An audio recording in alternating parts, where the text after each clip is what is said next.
Assalamualaikum warahmatullahi wabarakatuh. Perkenalkan, nama saya Bagas Lazuardi Nugroho dari jurusan Sistem Informasi. Di sini saya akan sedikit menjelaskan materi yang berjudul Kesadaran Berbangsa dan Bernegara.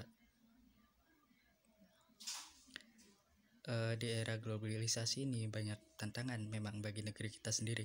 Namun kesadaran berbangsa dan bernegara sudah selayaknya rakyat dan pemerintah untuk bersama-sama memberikan pemahaman bagi rakyatnya, khususnya kaum pemuda.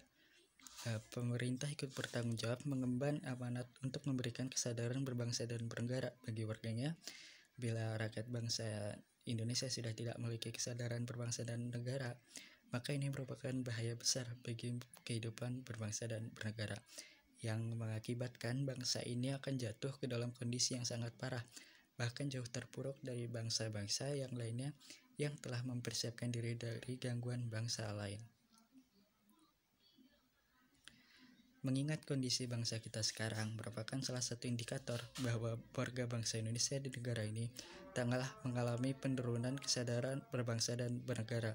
Hal ini bisa kita lihat dari berbagai daerah sering bergejolak di antara tawuran antar warga, perkelahian pelajar, ketidakpuasan terhadap hasil pilkada, perebutan lahan pertanian maupun tambang, dan lain-lain.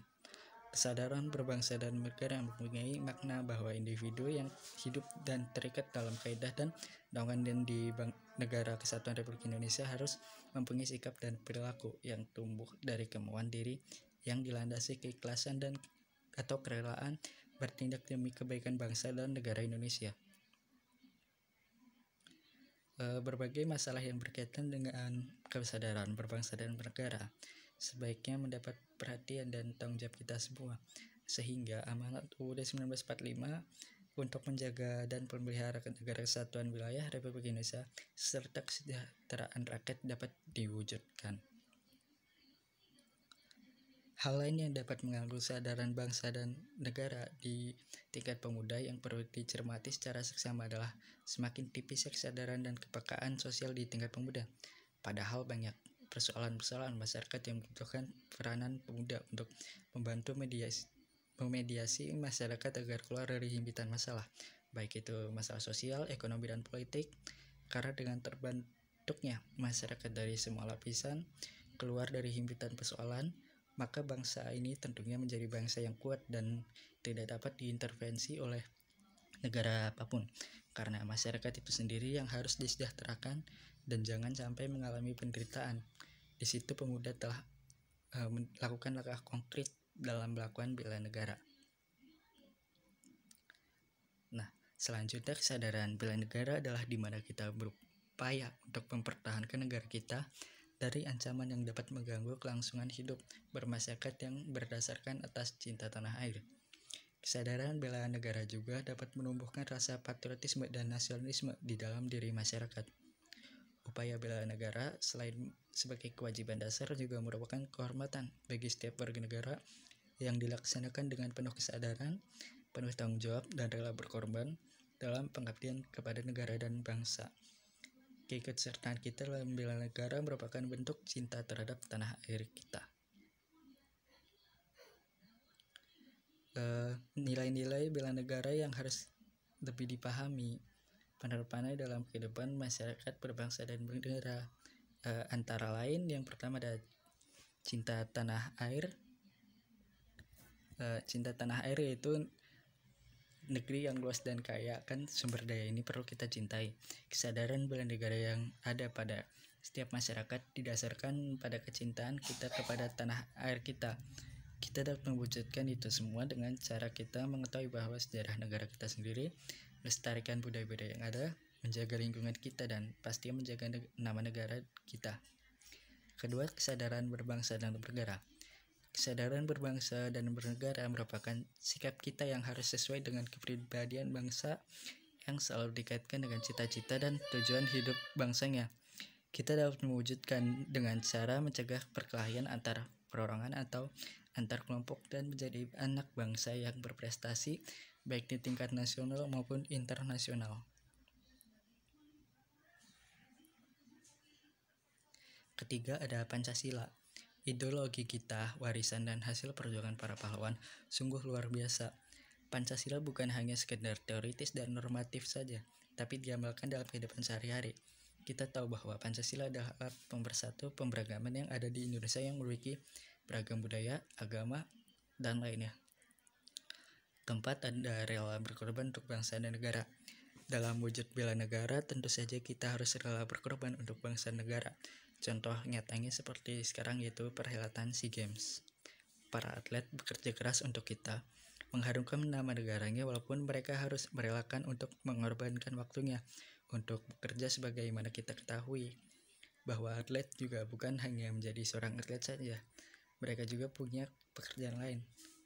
Begitu pula supporter yang telah berlama-lama menghabiskan waktu antri hanya untuk mendapatkan tiket demi mendukung langsung para atlet yang berlaga demi mengharumkan nama bangsa.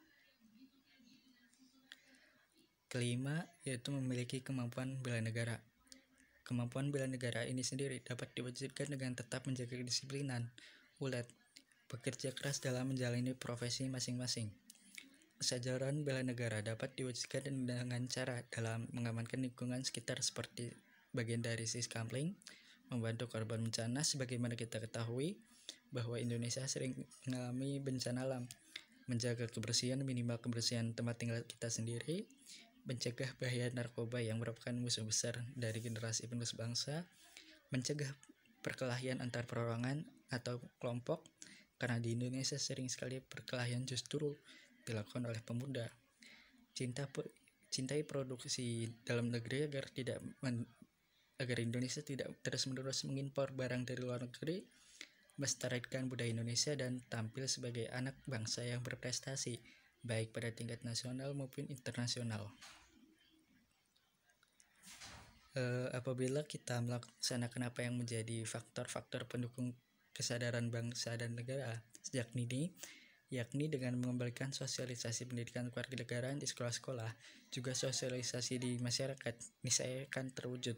Pada pendidikan kewarganegaraan ditanamkan prinsip etnik multikulturalisme, yaitu kesadaran perbedaan satu dengan lain menuju sikap toleran, yaitu menghargai dan menghormati perbedaan yang ada. Perbedaan yang ada pada etnis dan religi sudah harusnya menjadi bahan perekat kebangsaan apabila antar keluarga negara memiliki sikap toleran. Oke, selanjutnya ada nasionalisme, ada sikap mencintai bangsa dan negara sendiri. Nasionalisme sendiri terdiri atas dua hal, yaitu dalam arti sempit, yaitu sikap mencintai bangsa sendiri secara berlebihan sehingga menganggap bangsa lain rendah kedudukannya. Nasionalisme ini disebut juga nasionalisme Chauvinisme. Contohnya adalah Jerman pada masa Hitler. Keduanya kalau dalam arti luas yaitu sikap mencintai bangsa dan negara sendiri dan menganggap semua bangsa sama derajatnya. Hans Cons dalam buku Nasionalisme, Its Meaning and History mendefinisikan nasionalisme sebagai berikut. Pertama yaitu suatu paham yang berpendapat bahwa kesetiaan individu tertinggi harus diserahkan kepada negara. Kedua, perasaan yang mendalam akan ikatan terhadap tanah air sebagai tumpah darah.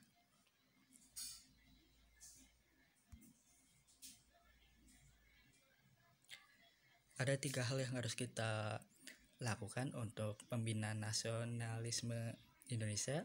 Yang pertama adalah mengembangkan persamaan di antara suku-suku bangsa penghuni Nusantara. Kedua, mengembangkan sikap toleransi. Dan yang terakhir, ketiga, memiliki rasa senasib dan sepenanggung di antara sesama bangsa Indonesia.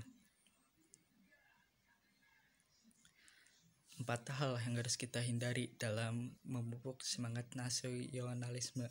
Pertama ada sukuisme, yaitu menganggap suku bangsa sendiri paling baik. Kedua ada chauvinisme, yaitu menganggap bangsa sendiri paling unggul. Ketiga ada ekstremisme, yaitu sikap mempertahankan pendirian dengan berbagai cara, kalau perlu dengan kekerasan dan senjata. Dan yang terakhir ada provinsialisme, yaitu sikap selalu berkutat dengan provinsi atau daerah sendiri. Sikap patriotisme bangsa Indonesia telah dimulai sejak zaman penjajahan dengan banyaknya pahlawan-pahlawan yang gugur dalam rangka mengusir penjajah seperti contohnya Sultan Hasanuddin dari Makassar, Pangeran Diponegoro dari Jawa Tengah, Cut Nyadin Tengku Umar dari Aceh, dan lainnya. Sikap patriotisme memuncak setelah proklamasi kemerdekaan pada periode perjuangan fisik antara 1945 sampai 1949, yaitu periode mempertahankan negara dari keinginan Belanda untuk kembali menjajah Indonesia. Sikap patriotisme adalah sikap yang sudi berkorban segala-galanya termasuk nyawa sekalipun untuk mempertahankan dan kejayaan negara. Ciri-ciri orang yang punya sikap patriotisme: yang pertama adalah cinta tanah air, kedua rela berkorban untuk kepentingan bangsa dan negara, ketiga menempatkan persatuan dan kesatuan bangsa di atas kepentingan pribadi dan golongan, keempat berjiwa pembaharu, dan yang terakhir tidak kenal menyerah dan putus asa.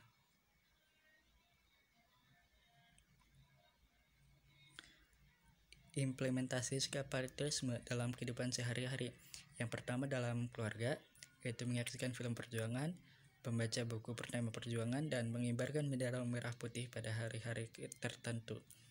Kedua, kalau di sekolah, yaitu melaksanakan upacara bendera, mengaitkan materi pelajaran dengan nilai-nilai perjuangan, belajar bersungguh-sungguh untuk kemajuan. Ketiga, kalau di masyarakat, yaitu mengembangkan sikap kesetiakawanan dan sosial di lingkungan dan memelihara kerukunan di antara sesama warga. Terakhir, dalam kehidupan berbangsa, meningkatkan kesatuan dan kesatuan, melaksanakan Pancasila dan UUD 1945, mendukung kebijakan pemerintah, mengembangkan kegiatan usaha produktif, dan mencintai produk dari Indonesia. Nah, sekian dari saya tentang video penjelasan materi kali ini. Mohon maaf bila ada kesalahan kata. Saya Bagas Lazuardi pamit undur diri. Sekali lagi terima kasih atas perhatiannya. Wassalamualaikum warahmatullahi wabarakatuh.